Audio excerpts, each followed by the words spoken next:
Hi everyone, and this is another day of the 100-day project, and this project is the project that I don't know what it is. So this is part 2, and in part 1 we created these boards. They might be tags, they might be something, and I was inspired by Stanley the Steampunk dog. So today I'm going to continue with this. So I have a couple of supplies that I want to use today and I may not even use them. I got new glue sticks. I am very happy with that. Whoops. I have hole reinforcers. So I have a whole bunch of them, and I have made them out of brown paper bags. This morning, before I went to work, I all of a sudden thought of my Pearlex that I've had sitting in a container and not used them for years and years and years. So, of course, I used to have the glue pad that you get with it, but I didn't have that, so I used glue stick and put a thin layer of glue stick onto my brown paper bag, and I made this. You can see the shimmer and shine on here. So that is part 1. So now I have to find the die to cut the hole reinforcers. And again, I think they might be too big, but I need them for, I don't want to put them everywhere. I just want to put them in some places, and I think I want to sew through them. I even may put some eyelets inside, like so. Put the hole reinforcement on, and I'm putting an eyelet. Ugh, yuck. Okay, put an eyelet through it, and then sew through. Steampunk is definitely like a combination of metals and pretty and lace, and like it is a mixture, and that's kind of what I'm going with. My inspiration, I will show you again. Well, it's Stanley, but this stamp right here, this is my inspiration. This is what I want to work with. Let's get started by cutting the hole reinforcers. I'll be right back. So here is the hole reinforcers. Can you see the shimmer and shine? So I'm very happy with them. They look metallic and they're very solid. Like they're the exact same material as these, but they're solid because of the glue stick. So yeah, that's exactly what I wanted. So I'm going to put these aside, and I'm going to get rid of the Pearlex, and let's see what we can do with these. So I've grabbed a few things. I have 2 different kinds of gesso. I have a white gesso and I have a clear gesso. And that is just to prep the background or the paper, so that I can use my Inktense pencils on it. If I wouldn't use gesso, it would not blend very nicely. I'm going to give it a little coat of gesso, and then I want to outline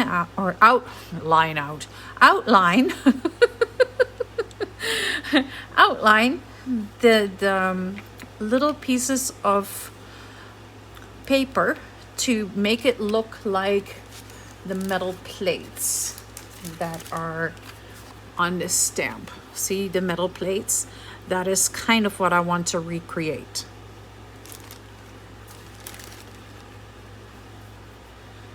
So I want to show you the difference between the clear gesso and the white gesso. And I also want to show you the difference between using Inktense pencils on straight on paper or onto gesso. So let's give that a try. I am going to put a little bit of white gesso on here first. Ugh, okay. It just poured right out. So I'll do a little bit right here. You don't need a lot of gesso, just a thin layer is perfect. But the white, you can see how well it covers. It's very opaque. Just going to rinse that out a little bit. And then we have the clear gesso. Now, I'm not a huge fan of clear gesso. And the reason that I'm not a fan of clear gesso is because it is grainy and gritty. And that's a lot of gesso that I just put on there. I am just rinsing my brush. Okay. Dry that off. And then we'll just, so you see, like, it goes on somewhat white, and that might be because there might still be a little bit of white gesso in my brush. I have way too much of it. Okay. That is dry. So while I'm waiting for it to dry, I'm going to show you right here what happens when your gesso is not, when you have a piece of paper without gesso, with watercolor pencils, Inktense pencils, anything that you want to dilute with water. And look at my fingers and my pencil. I got gesso everywhere. If you know me, you wouldn't be surprised. This is what happens. I am very messy. I have a water brush, and I'm going to use the Chinese ink. So I'm just lightly covering right there and going over with this. And you can see, like, it works. But can you see the, like, you can see the outline right here of the, where I colored with a pencil, even though I used a very, very thin layer. And this is dry already. It dries very quick. So then I'm going to do the exact same thing right here. And I'm going to go over, and it just picks it up and moves it. Can you see the difference between the two? This is moving. This is not stuck. This is not moving. And I'll show you on the clear gesso as well. And you can see now that that's absolutely clear. There is no white background. And then it's the same thing. You get a beautiful smooth finish and not the residue from the pencil still on the paper. That is why I like to use a little bit of gesso. But if anybody has an idea of what gesso to use that would be smooth like the white gesso and not gritty like the clear gesso, I haven't come across any that is not gritty. And let's just cover the one side. I don't know if I want to do the same effect on both sides I definitely want to put it on the one side.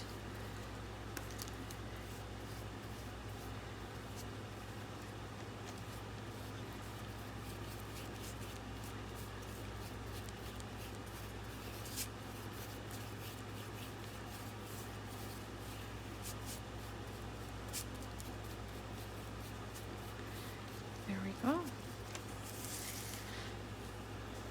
That's one. I'll put it aside to let it dry.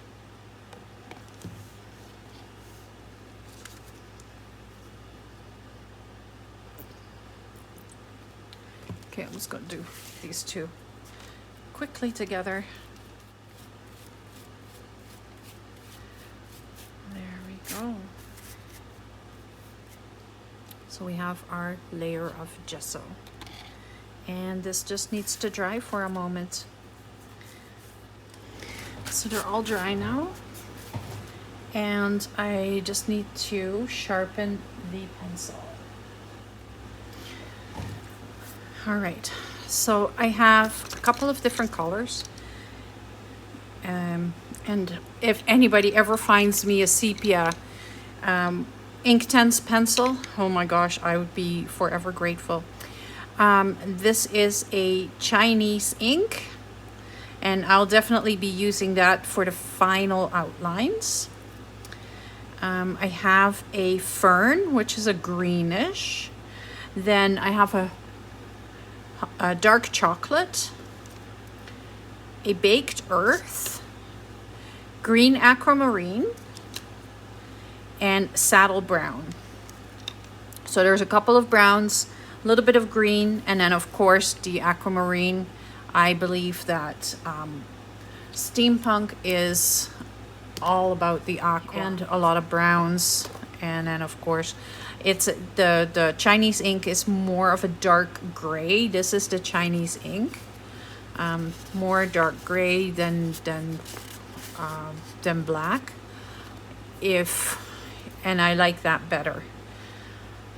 So what I'm going to start with, oh my gosh, I am so scared to do this, because if I ruin it, well, then I guess we'll make it work.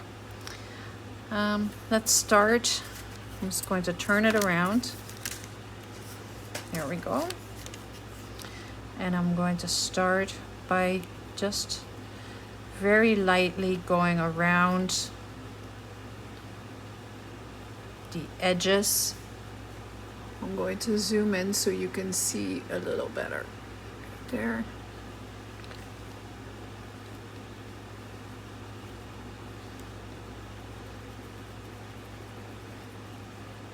And it is not completely dry here, so with a sharp point it's taking up a little bit. Plus that is the that antique paper that isn't really cooperating too much.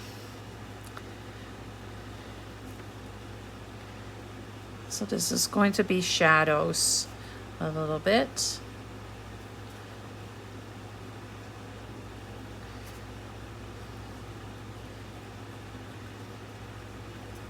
Okay.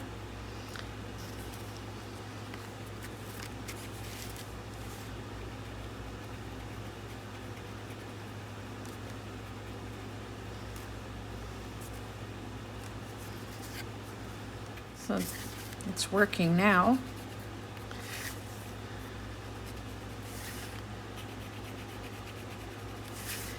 And I'm very lightly just making lines. And then we'll use the water brush to blend the lines out. And then we'll go over it with some of the other colors.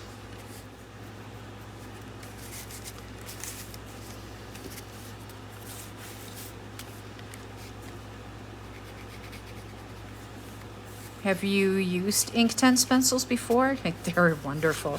They're like, I like them better than watercolor pencils.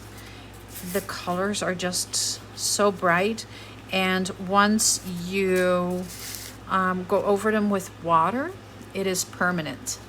So I'll show you. These are no longer bleeding. see that?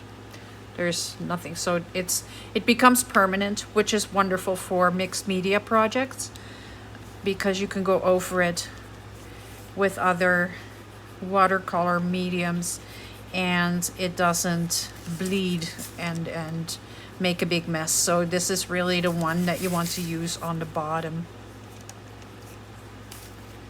Okay, I'm just going to do all three of them at the same time so that it speeds things up a little bit. This is really all I want to do today because I want it to dry really well so that tomorrow we can stencil and stamp over top of it. I have a little bit more time on a Saturday to make a video and to do a project than I do during the week. And today is Friday, so I did work today. Once the point gets a little duller, it's easier to get some color onto the paper, and it doesn't make it, it doesn't scratch the paper as much.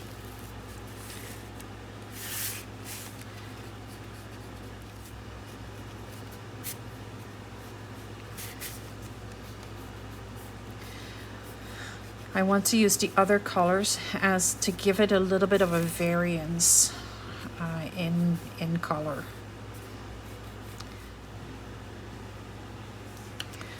Okay, now I'm going to take my water brush and just go around it, and I want to blend it as well as I possibly can. I want it to be a little bit of a shadowy effect. Especially since we are going to go over it with a darker color and some green and a little blue.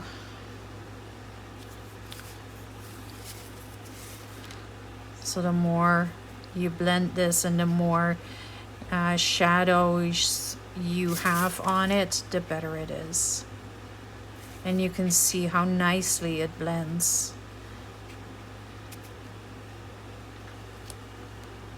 I'll zoom in a little bit more. There we go.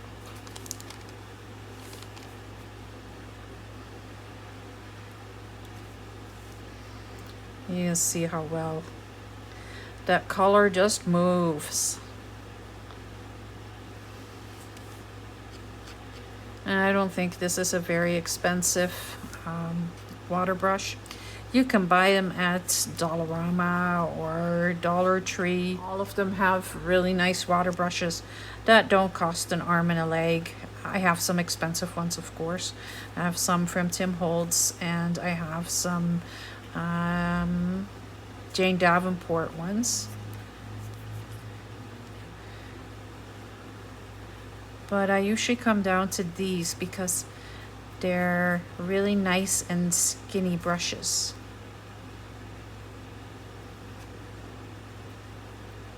I want it to be a little bit more blended right there.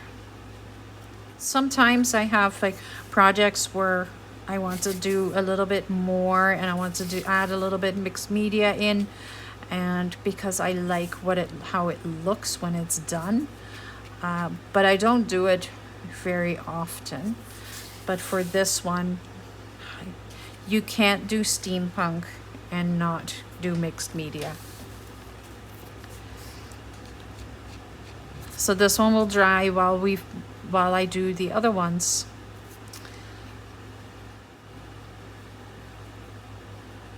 And this color, is this the saddle brown? No, this is the baked earth. It looks a little rusty. I like it a lot. What I also like about the Inktense is that you can add color to book page without covering the book pages. Where when you're using acrylic paints or inks, it covers the book page, and I don't want to do that. I want to see that this is like a lot of different pages, and that there's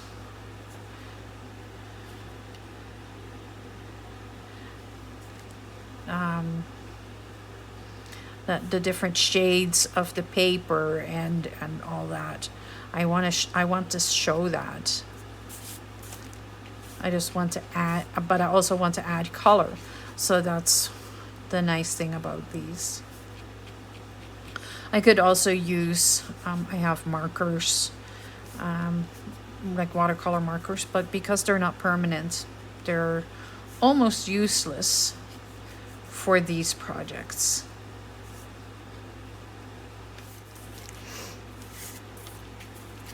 And I'll show you what it looks like. I think it looks pretty cool.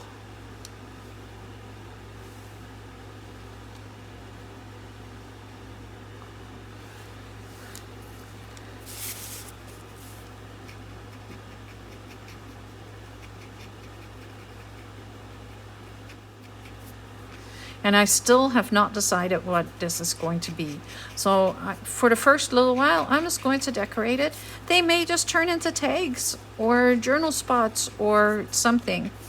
But maybe they might be covers for a skinny journal as well.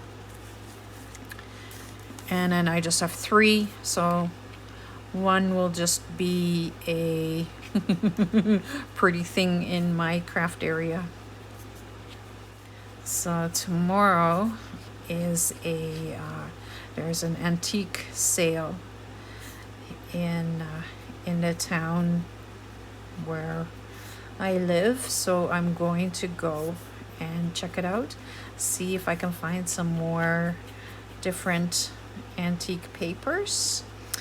And I also want to go to the thrift store where I found the antique books, because maybe they have more. All right, so I have 3 done with the first color, and now I'm going to try and go over it with a little bit of the aquamarine and the green. And I'm just putting little blotches of aquamarine so that I can blend it out, and I get a little bit of the color, but I don't want it to be very aqua.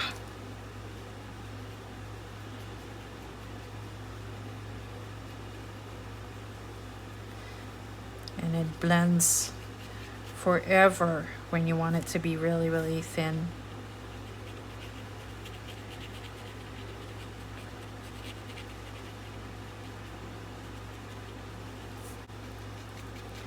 I have way too much color, too much pigment. There's so much pigment in these pencils.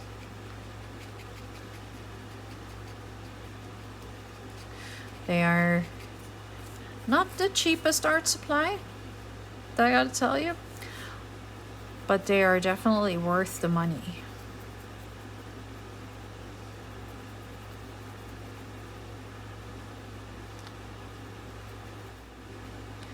I use them often-ish. Is that a good answer? I don't use them as often as I should, but I do really like using them. And I can also pick the color up and put it somewhere else, so that way it goes a little further. So that's where this is going. So we'll use the same thing, but I'm going to use a little bit less color, a little bit less pigment.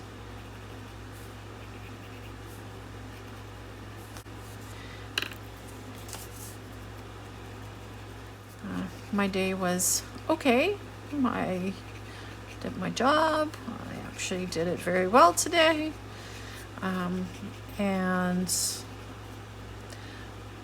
But because Tuesday is a holiday here in Canada, there was a lot of people that were not at work.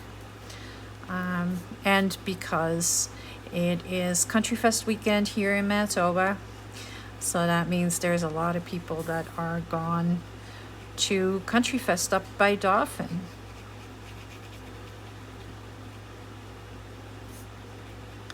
And camp. Love to be camping right now.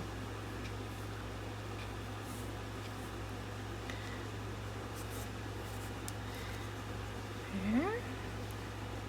I'm very happy with how this is turning out. That is way better than what I could have hoped for.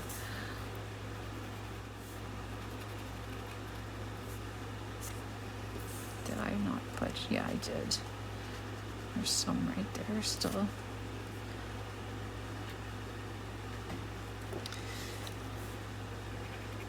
And every now and again you go, oh, I forgot to put some right there, and then you just go over it and you put it there. I am happy that I did the clear, because I like that it is all going to be pretty translucent. And the white gesso would have just been way too opaque.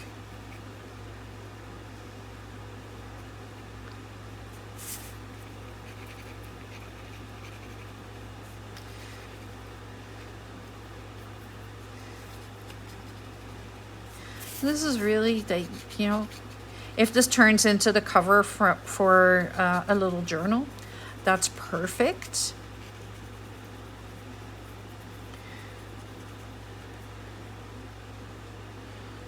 But either way, it is a lovely project to do. And I like showing you all the different things that you can do with a junk journal. It doesn't just have to be glue, paper, scissors. Add your supplies to it. Throw some ink at it, throw some paint at it, throw Inktense at it, or watercolors, or whatever you have. Crayola pencils, or Crayola crayons. Why the heck not, right? This one is very blue, but that's okay. I still really like it. I'm just going to take a little bit of the blue away and see. I want to blend it out a little bit here, because that was going a little bit much. And you can color it with this too. Like, this is just a baby wipe. Like, you can use that to blend the Inktense as well. I am very happy with this.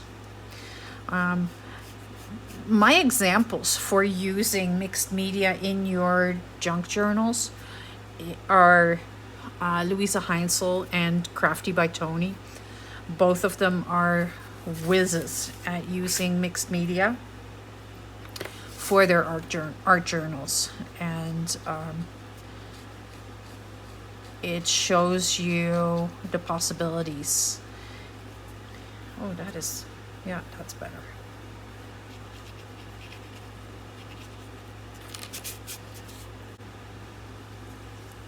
I don't know how many of you think that this is way outside of your comfort zone, and it might be, but it is also worth the try, isn't it? Is it going to hurt you if you try it? You might really enjoy it, and you might really like the results that you get after trying this out. It doesn't always have to be grungy or shabby chic. Sometimes it can just be a little bit more towards an art journal as opposed to just junk.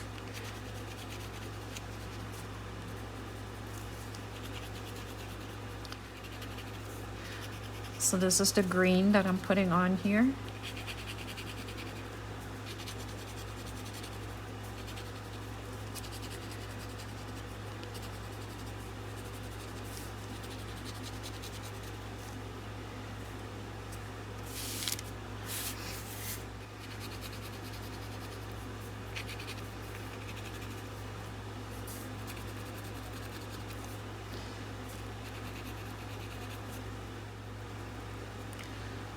Oh yeah, that is perfect. That green is blending really nicely with the aquamarine. It's kind of just it's a fern green, but it has a little bit of lime green tint to it. So it looks just really cool.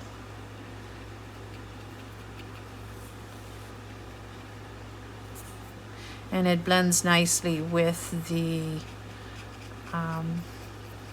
blue. Like they're very friendly to each other.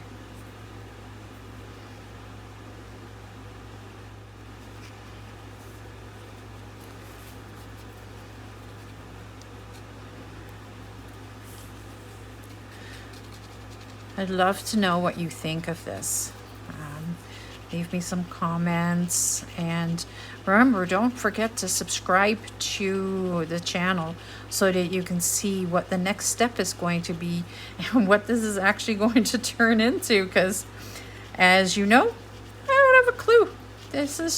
We're just playing right now and trying to do something different. I am starting to lean towards this going to be the cover for a long skinny journal. So it'll be an 8-inch journal, but it'll only be 3.5-inch wide pages. Do you find that your style is changing as you progress through your junk journal journey? That's a cool way of saying a junk journal journey. I'm finding that it is.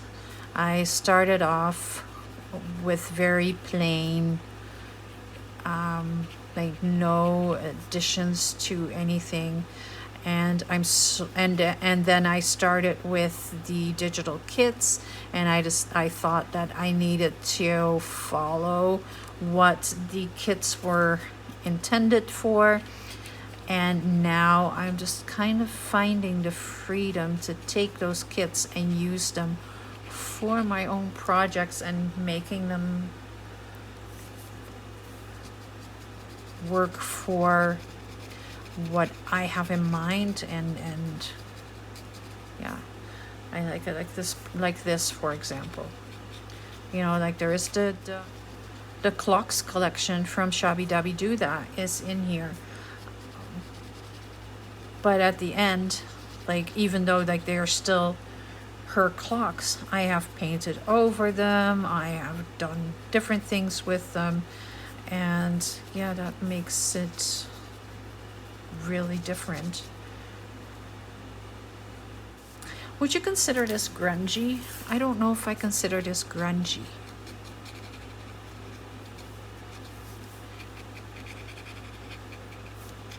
I consider this more in the direction of art journaling, and that's what I've always done, is art journaling.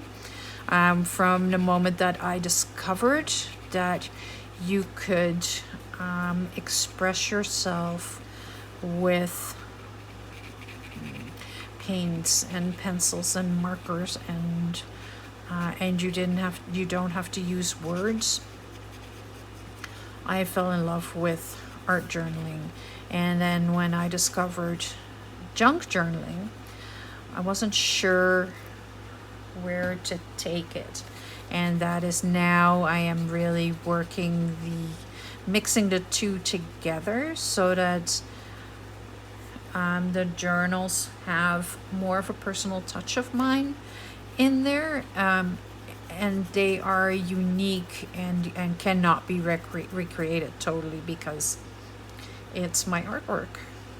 Do you think that is breaking the rules, or is that exactly what art journaling or junk journaling is all about?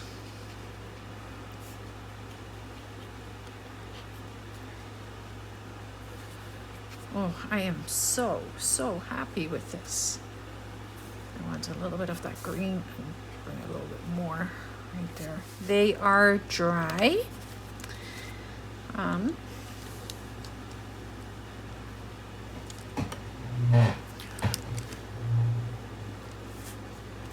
What do you think? Do you like them? Let me just zoom out a little bit more so you can see them all the way. Right there. They are very, very pretty. So now I just want to make thin lines around the edges with the Chinese ink. And I think at this point, or as soon as I have that part done, I also want to put the you know, what are those dots called? Like they're the screws that hold the plates together. I want to put those on too so it can dry overnight. I'm going to zoom in a little bit again. There we go. Oh, sorry. Okay. I'm not going to go totally crazy because I don't want to cover any of the colors up. So I'm just making little lines.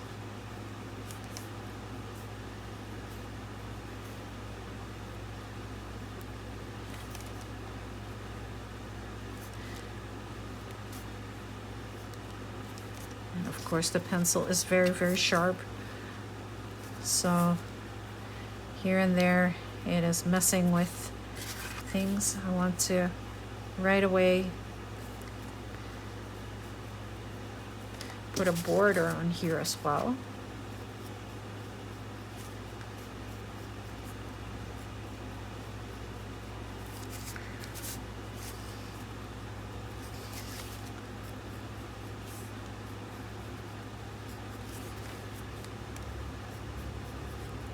Everything always needs a border.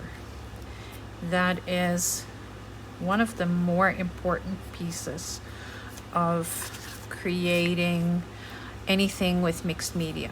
If you give it a border, it will look so much prettier.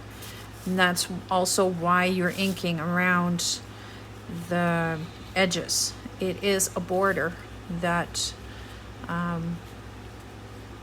helps your project stand out a little bit more.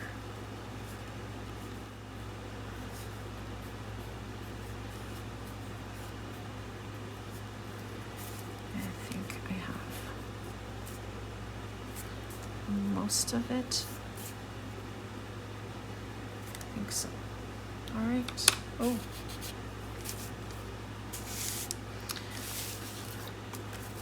So let's start with the border.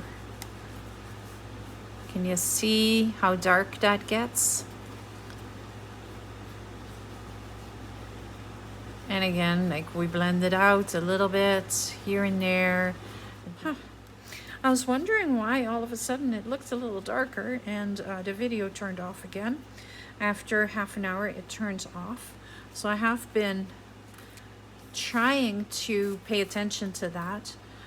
But I got wrapped up and didn't want to turn it off and on. So, yeah. I don't think you missed very much. I'm just doing the edges of the boards.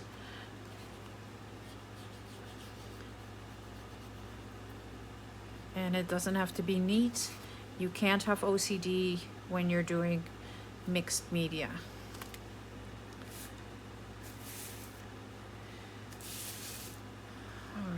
So now I need to do this. I do need to do very neatly.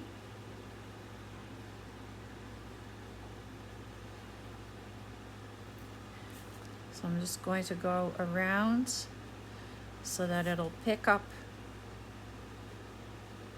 the black, but I don't need it to be completely outlined with the black. Just going around.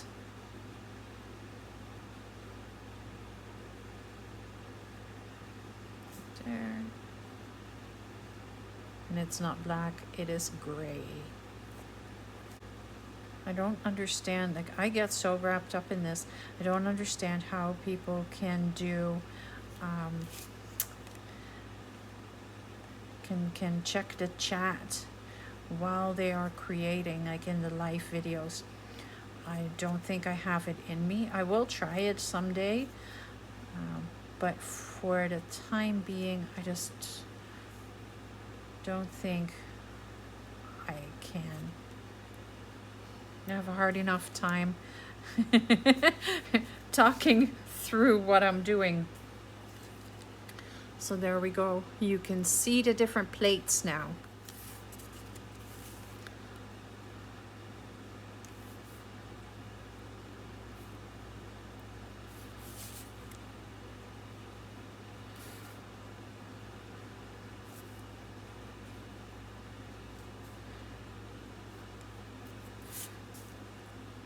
And if this is what is going to be the cover for a journal, what a cover, right?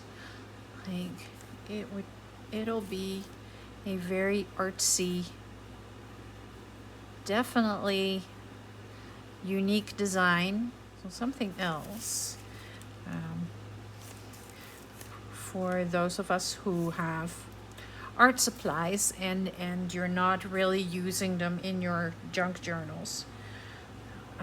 It's such a waste because they cost, like, art supplies are expensive.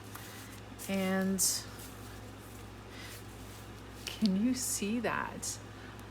Let me zoom in and show you.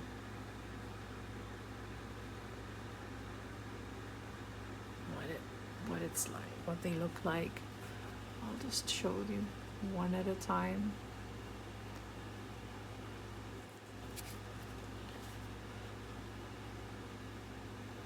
The colors are amazing.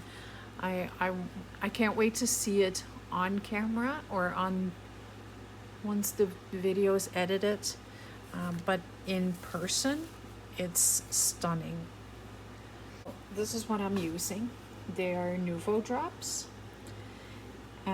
These are crystal drops, and they are ebony black. If you've never used Nuvo drops before,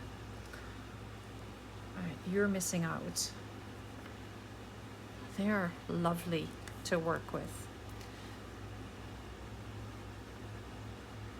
I just want to make sure I'm testing that it isn't clogged. There we go.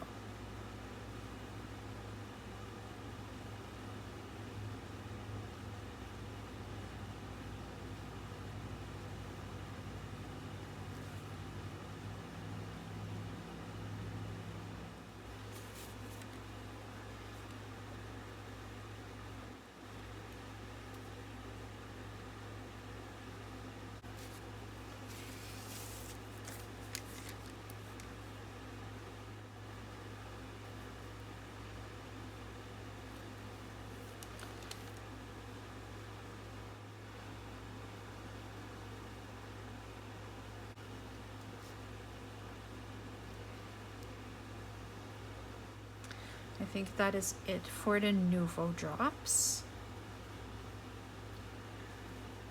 So this is just going to dry now. I think I have to make a decision on what I am going to turn this into. Not painting on the other side. I want the other side to just stay like it is right now, just like that.